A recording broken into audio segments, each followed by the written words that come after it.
When I grow up, I want to work for a woke company, like super woke. When I grow up, I want to be hired based on what I look like, rather than my skills. I want to be judged By my political beliefs. I want to get promoted based on my chromosomes. When I grow up, I want to be offended By my coworkers. and walk around the office On eggshells. and have my words policed. By HR. Words like Grandfather, peanut gallery. long time no see. No can do. When I grow up, I want to be obsessed with emotional safety and do workplace sensitivity training. all day long. When I grow up, I want to climb the corporate ladder. just by following the crowd. I want to be a conformist. I want to weaponize my pronouns. What are pronouns? It's time to grow up and get back to work. Introducing the #1 woke-free job board in America, redballoon.work.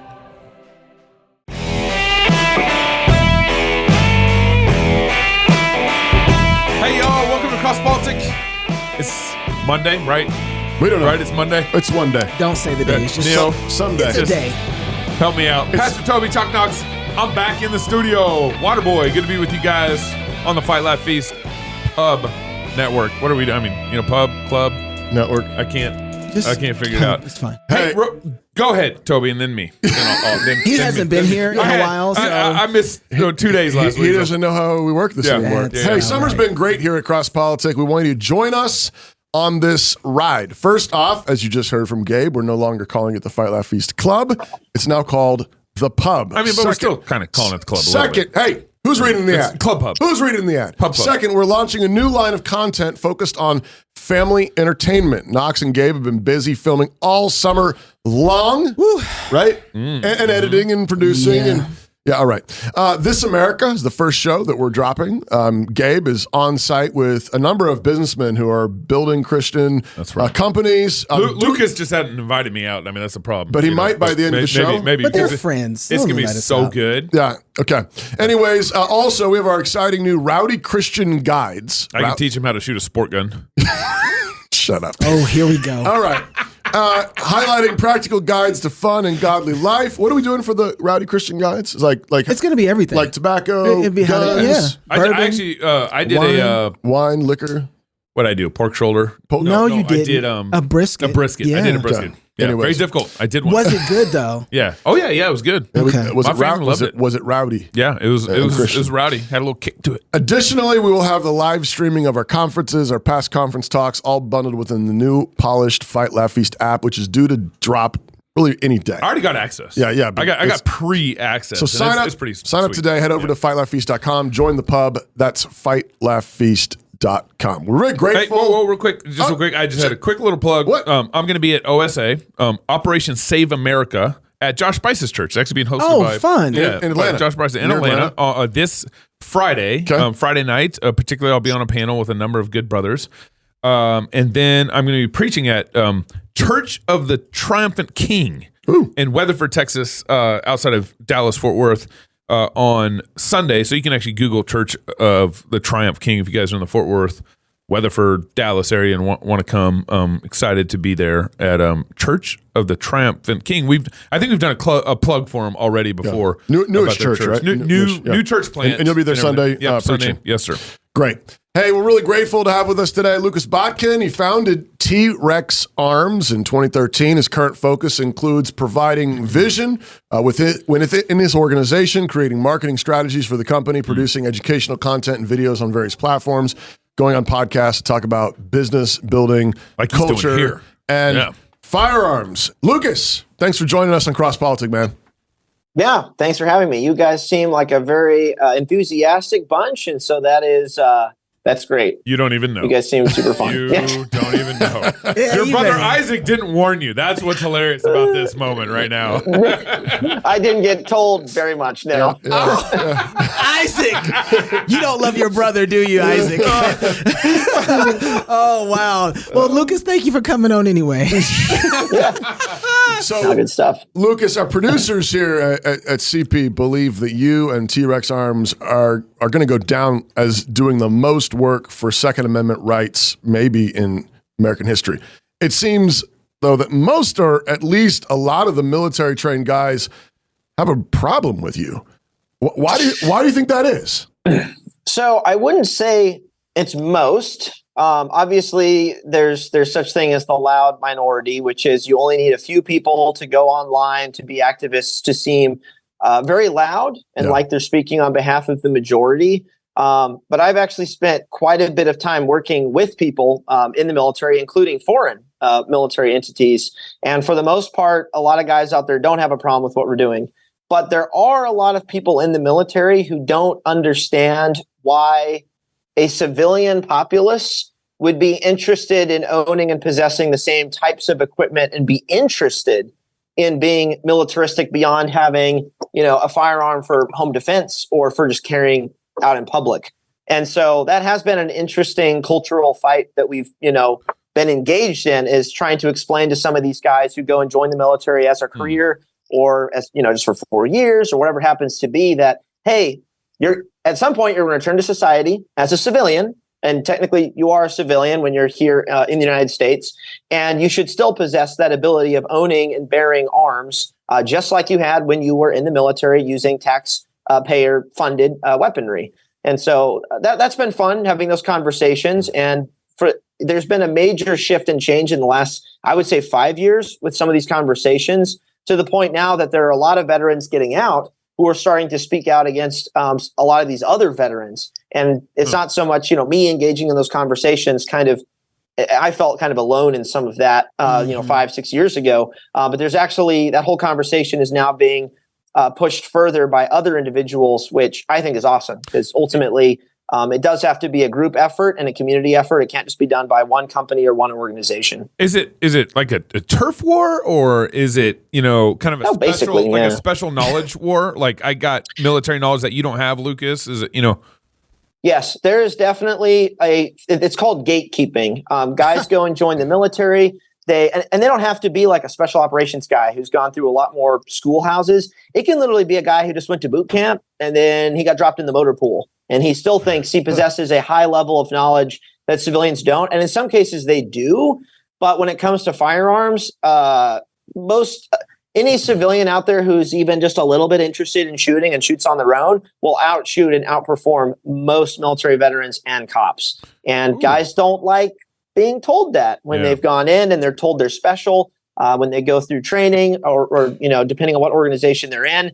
And then they see some skinny civilian wearing skinny jeans running around on a range shooting really fast, and they don't like that. They don't like that one bit. I haven't been here for 2 days. I missed all of last week's show, so I'm catching up. What did I just get in the middle of? So Lucas, give me the case for why we should be carrying guns like military.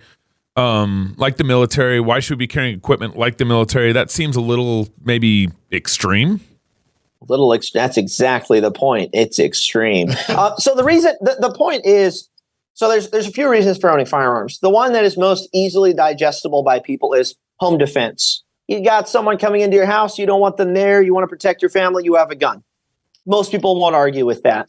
But something that is I got my 200-yard marker, my 100-yard marker, my 50-yard marker. So it's, it goes all the way outside. Exactly. And the interesting thing is, what I bring up to people is the home defense argument really isn't the argument we should be using for owning firearms. That's a given. Just protecting our families and our own house, like that's a default we should all be, responsible for. But there's something much bigger than that people don't realize. And the University of Hawaii did a really fascinating study on the history of genocide and democide, governments going out and killing entire groups of people in their own country. And just over the last 100 years, just in the last 100 years, not going back to like thousands of years of history, I think they've estimated 220 million people that have been murdered by their own governments. And that's the reason civilian populaces have to be armed with something more than just, say, a pistol or a shotgun. It's for something much worse, in my opinion, than home defense. Like a home defense situation, it's a pretty cut and dry sort of a situation. You're in your house, you're in your castle. There are people trying to get inside, probably one or two aggressors. You have a firearm, hopefully. They might be armed, they may not. To some extent, it doesn't really matter. They're trying to break into your house and do harm to you and who's inside. But when you start talking about a government or organizations or groups of people that want to exterminate entire religious groups or ethnicities or political or people of a certain political belief, that's when you start talking about millions of people getting exterminated. And that's what comes to mind for me as far as civilians owning this type of weaponry to keep that sort of threat at bay as a deterrent. Does that include like cluster munitions that we're sending over Ukraine? We should have those too. I mean, look, if my money is going to go over there and pay for those, I'd like some of those for myself. So, so yes, actually. Go ahead, Pastor. I want to go back to something you said a minute ago. You said that correct me if I'm wrong, I think you said most civilians. That's what I got written down right here. Most civilians can with a little bit of maybe a little bit of research or a little bit of training, I think you said, be better shooters, better with their firearms than those who've been trained in the military and police force. Police force. Wait, explain that. Defend that. So in the military, when you go through, to some extent, it doesn't really matter. You go through boot camp, you go through a minimal firearms training portion where you shoot a couple hundred rounds and you requal once a year. The qual is not that great. If you go watch videos on YouTube, it is nothing incredible. The marksmanship standard is, and most people are failing. They're not even necessarily passing. And the standard is just not very high. And I can take a new shooter, a civilian. I went out and trained a bunch of women from a political organization that I was kind of doing some stuff with a few years ago, and they had never handled firearms. And at the end of it, they were able to draw and shoot targets inside of 15 meters with a decent amount of accuracy, and they were able to do it fast. And I've spent some time training guys, whether it's in special operations, conventional, foreign, and law enforcement, and then civilians as well. The standards for firearms proficiency in the military and law enforcement is abysmally low. And the reason it's low is when you think about the job of a soldier or a cop, the shooting is 1%. I mean, it is very little. A cop rolling up to a domestic, dispute, they've got to know about the law. They've got to know about, the tactics of where they're oriented, how they're putting themselves in that situation, how they're requesting backup. There's a lot of other skill sets involved than just the shooting part, which is why most of these organizations, they go, hey, you got a week to shoot, and that's it. We got to move on and talk about law. We got to talk about, get into, tactics, whatever it happens to be.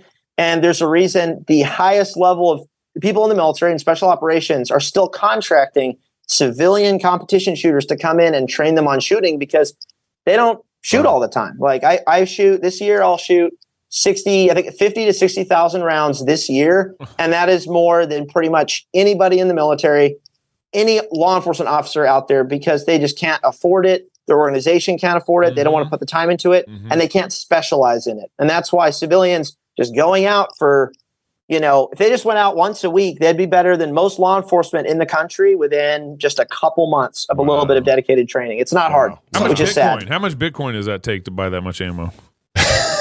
Jeez, I mean, I'm not really in the Bitcoin game, but T.REX Arms and you guys have been really into the Second Amendment stuff and been on the forefront of the battle. What has been the change in the conversation over the last 10 years, the way that you've seen it?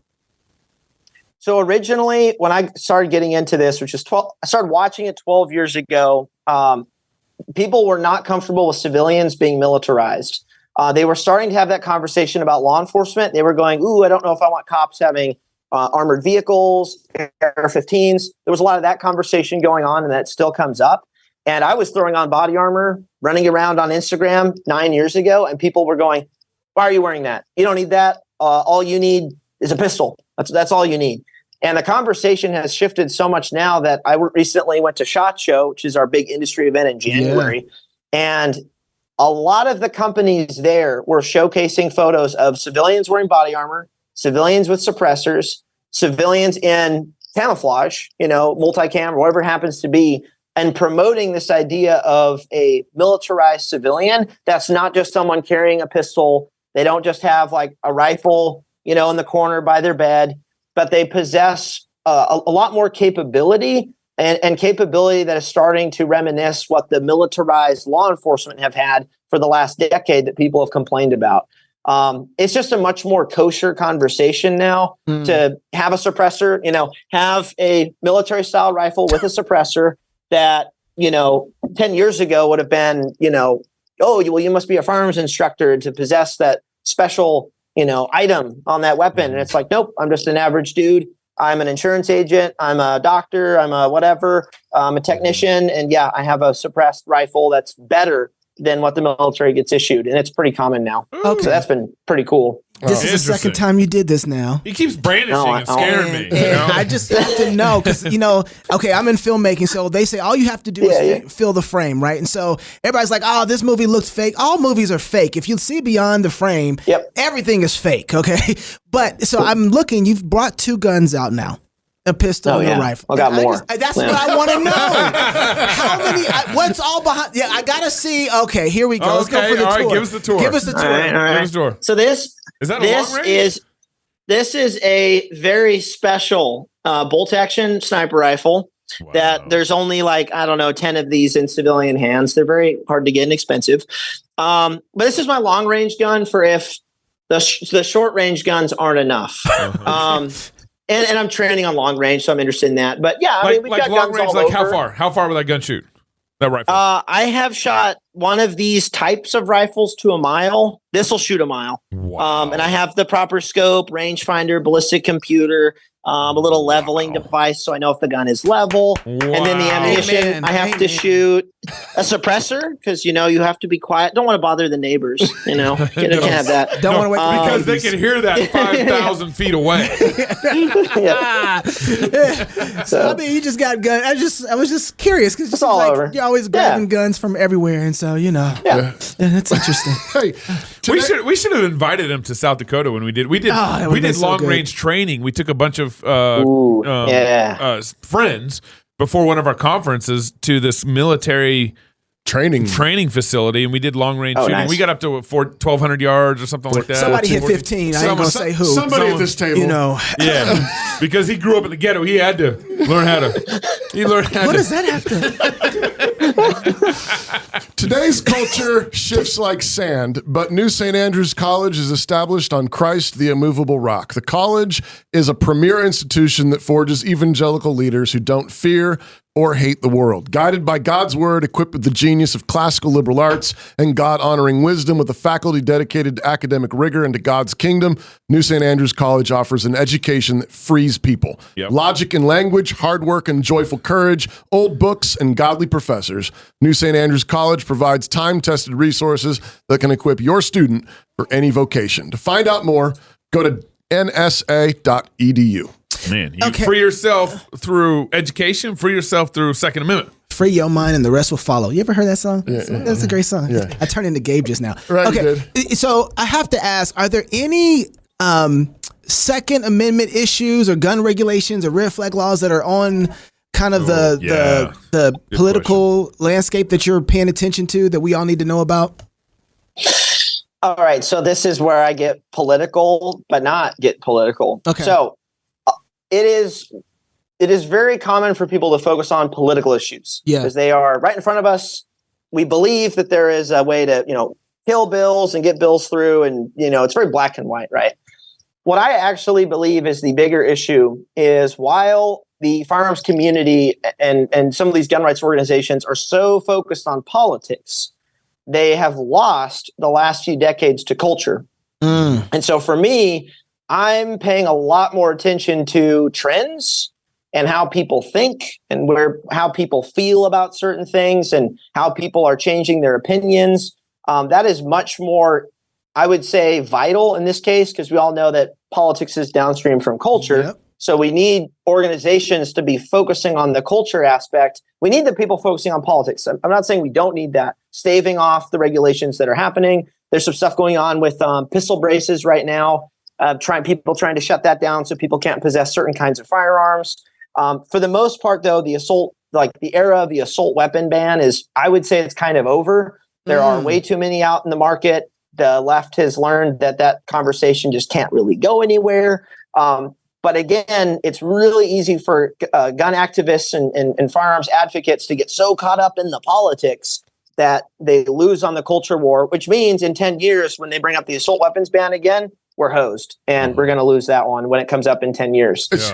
So my focus is there on culture stuff. Like, what are people saying? How are they portrayed in media? How are firearms instructors educating people on firearms? How are institutions like the NRA doing at educating people, or how are they not educating people? because that stuff's the stuff that's really going to make a difference in a decade more than, say, one bill that's happening right now. In my opinion, that's just kind of my position. Do you think that we're winning the culture war right now? In some areas, yes. Things have gotten a lot better the last decade. There's a lot of wins happening. Unfortunately, I mean, there's some areas where we're not. I mean, just with entertainment as a whole, obviously with social media and wokeism. And although people are getting a little fed up with the wokeism, I'm very happy with that. Yeah. I can get away with saying some stuff now that I couldn't say a few years ago. But there are some areas that, and I think we have to thank COVID to thank for that, for a lot of reasons. Yeah. But there are some areas we're winning in. There's some areas we're not. But I do think firearms culture as a whole is getting much more developed. The resources are much easier to access. It is easier to get educated. There are books now that are available that they weren't available 10 years ago. There's a book that I was involved in called Adaptive Rifle.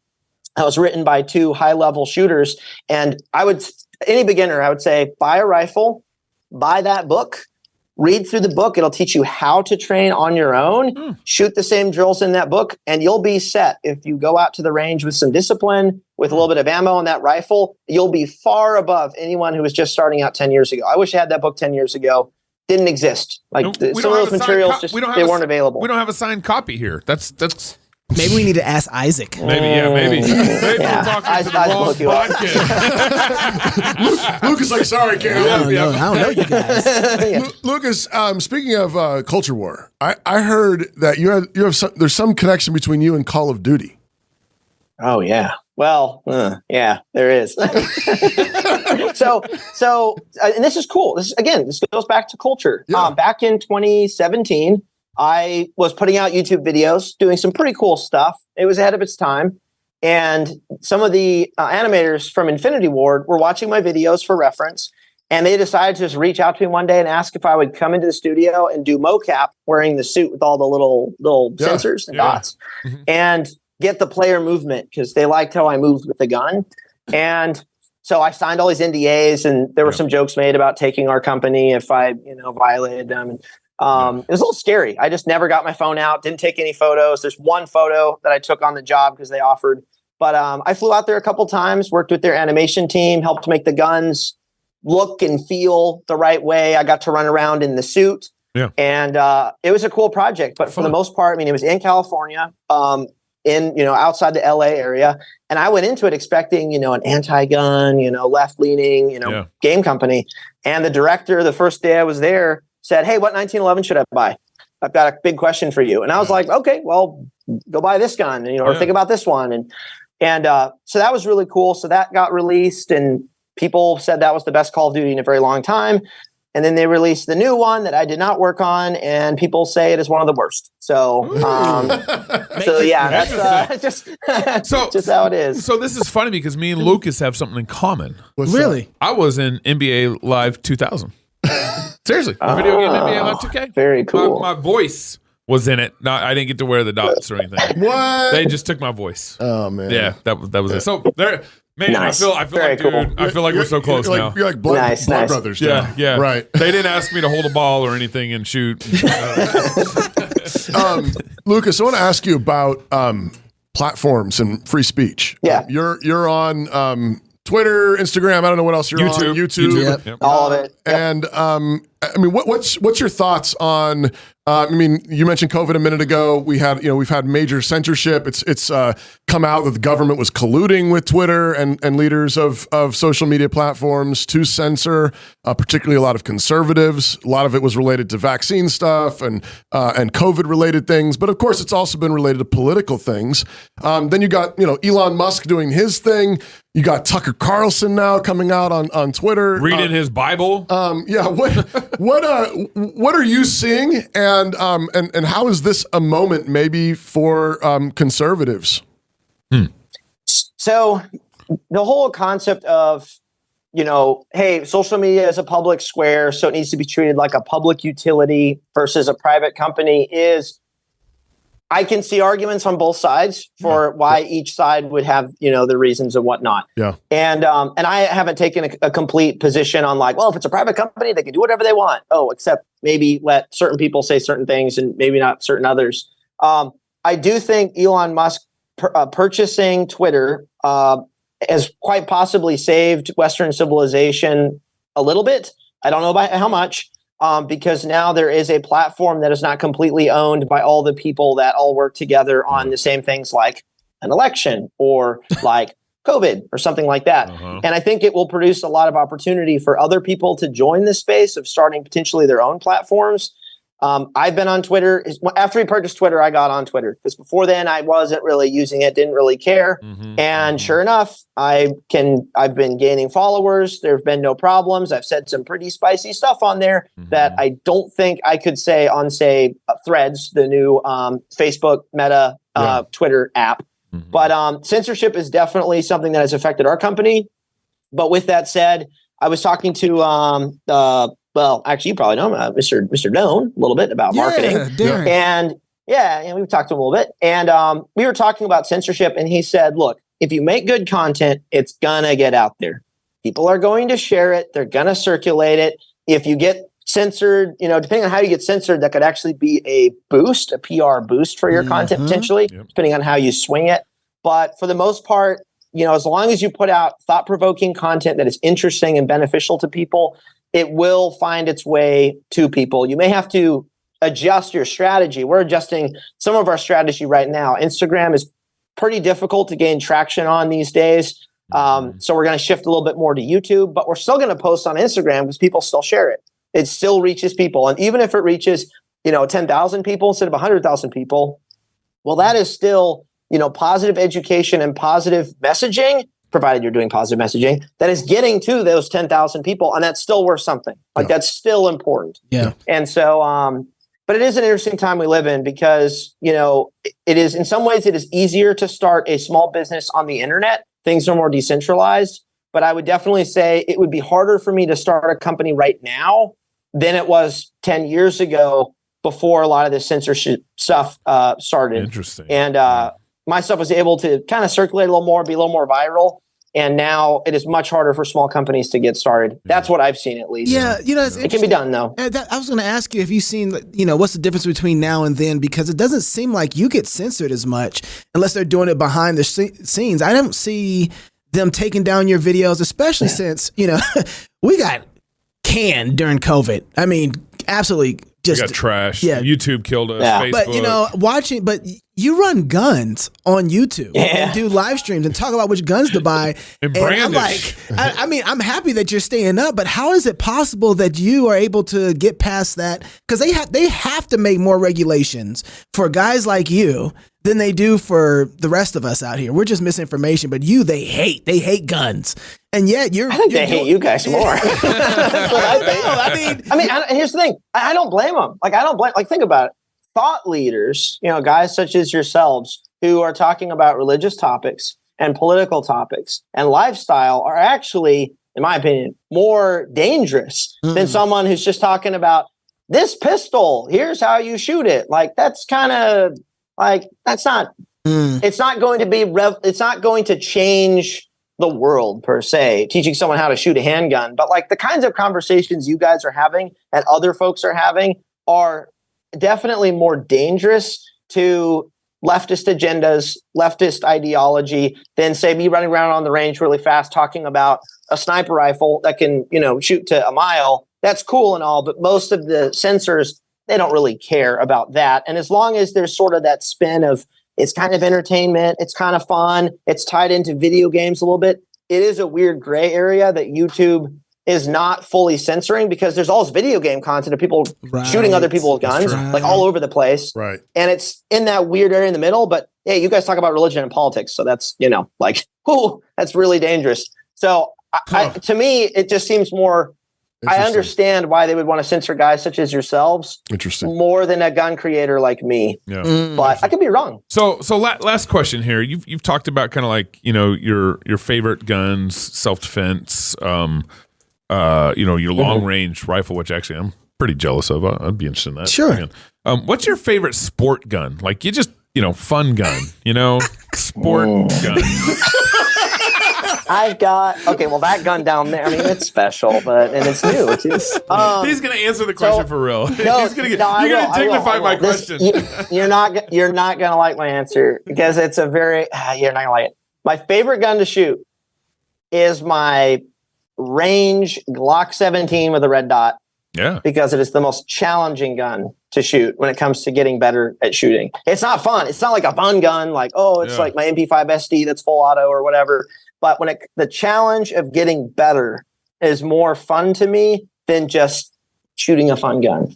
So that gun's with me in the car all the time. It goes in my range bag. It's always with me. I put 30-ish thousand rounds through it, 40 because it's a newer gun.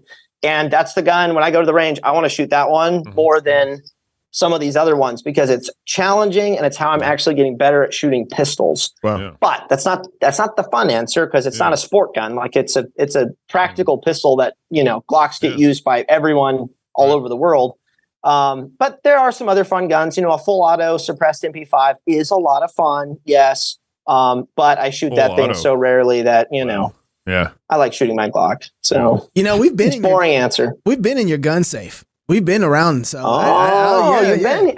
you weren't there when we were there, but we know it's all in there safe. So, if somebody happens to have, I don't know, a couple $1,000s to spend, what website do you think they should go to? That's fun. They should definitely go to T.REX Arms. T.REX Arms. Yeah, that's where they should go. You guys should come out. You should come out. Well, we'll next shoot. time, hopefully We need to do this we'll see you there. I need to talk to Isaac. See if we do this, man. Hey, very, very grateful to have you on, Lucas. Yeah. Appreciate what you guys are doing out there. Keep up the good work, man. Absolutely. Thanks. I appreciate it. If you're single, get married. If you're married, have you some kids. And if you have kids, go baptize them. Until next time, love God with all your heart, soul, mind, and strength. Love your neighbor as yourself. Go fight, laugh, and feast. This is Cross Politic. I hope my son is gay. And I hope that Jesus forgives him just like he does the rest of us. Doug Wilson, Moscow minister and columnist with the Idahonian Daily News. The question that confronts us is, what does it mean in a disobedient culture to be prophetic? There be a place for same-sex couples, No marriage. even though it's the law of the land in the United States. Just like Roe used to be. We want to turn the world upside down, and you don't turn the world upside down by being nice. I believe that we are in this polytheistic, pluralistic moment, and the desperate need of the hour is for our Christian leadership to say, Jesus is Lord, and there is no other. Fear no man.